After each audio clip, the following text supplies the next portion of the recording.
I think so, yes. You surprised at the decision to run that penalty right on? You think you could have gone for two there? I know why the boys didn't want to. It's a little bit about similar to the Catalan Dragons. Josh Drinkwater missing or kicking that goal wasn't a real consequence because we wanted to win the game. And it's funny, I was watching the World Cup soccer game last night, and one of the commentators was saying that the pressure on teams and players when you're at the top of the ladder, but it's as more difficult and there's twice as much pressure for the teams that are down the bottom. I don't know if anyone else heard that, and that's probably where we're at the moment, I think. We want to win so bad we can taste it.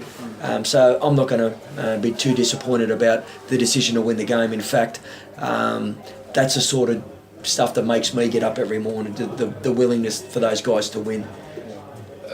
When you were leading by 6 points, you had the ball within about 30 yards of the line and the opportunity maybe for a drop goal. Was there any talk about maybe going for that drop goal at that point? Yeah, look, there were no instructions for myself. And I don't need to think for Josh Drinkwater. He's very capable in his own mind. He did take a drop kick at the scrum, the last play, so it was something that I imagine Josh would have been thinking about. I think with that, but that can be a little bit negative as well. Josh likes to play with the football, and so I imagine that would have went through Scotty and Josh's mind. Yeah, he had a great game as well. First half, especially, he led the team fantastically. Yeah. Josh. He's done that, and I'm his biggest fan. I wouldn't have brought him over from the Dragons if I didn't think he can play. And I just like what he's doing. He's growing each game. A couple of those kicks in the second half went against him, but he certainly put us in the right position in the first half to give us an opportunity to stay in front, didn't he? So really happy with Josh and the way he's pushing the team around, because to be fair, although Cunningham's doing an outstanding job on that right edge at half, he's a hooker back rower, so Josh is playing on his own there in the halves. How much more disappointing does it make it, the fact that your forwards especially were so dominant when the conditions were really bad? Yeah, it's a real good question. It's a tough one to answer because that was the best performance defensively. We've leaked in ridiculous amounts, over 40 points per game, and obviously the weather today would restrict that. But to halving that, or less than halving that, that's a real good display from our forwards. I'm really, really proud of them. And if you look at the tally at the end of the game, the errors and so forth, it'd be very rare that the guys in the middle would have come up with some errors. So they were unbelievable. That was their best game thus far. Really proud of them. Sounds like you're confident the win's going to come at some point, Joey. So yeah, I just said to the boys, people have been saying that for 8 weeks, and I'm really not concentrating on that because it's out of my hands. It's up to the players. 15 minutes to go.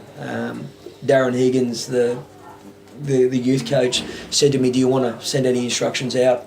And I said, "No, Darren. They have to learn to win on their own. Whatever I say to them, it doesn't really matter because they've got to get out of this out of their own." So for the last 15 minutes, there were no instructions because they need to learn to win games. And sometimes when you don't win, you forget how to win.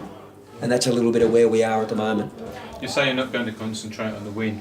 What do you actually concentrate on now? Because that miracle that you've mentioned in the past, it's probably not going to happen now, is it? Yeah, agreed. We are where we are. There are teams getting further away from us, particularly, Wakefield, who are in that bottom part of the table.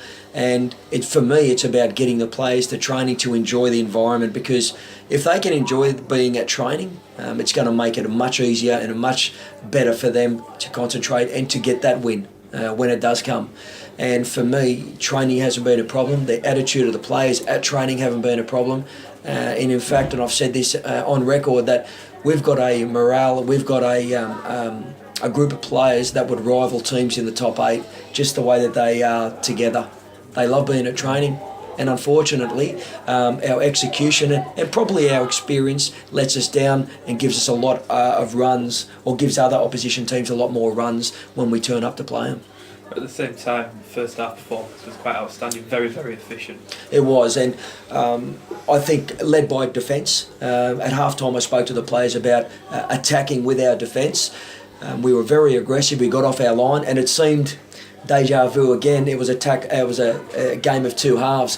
The Wildcats, to their credit, done exactly to us what we'd done to them in the first half. So that's a little bit of example of how to win out a game. Yeah, people maybe say the game got away from you. How much credit do you give to Wakefield? Because they did seem to get more efficient as the game went on. Oh, I think they were great. I think the second half they were great.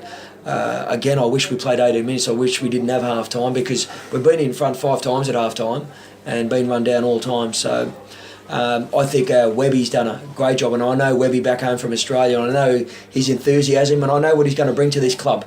And they've already bought in, particularly with Talima Tautai when he came on. He just got the quick play of the balls, and they didn't have probably their best attacker in Jared Semmett. So teams like Wakefield and teams like the Catalan Dragons, I wouldn't like to be playing those guys if you had to get into the top 4 or the top 8, because they're going to come around, they're going to pull your pants down if you're not careful. Thank you, Joe. Thank you, Joe.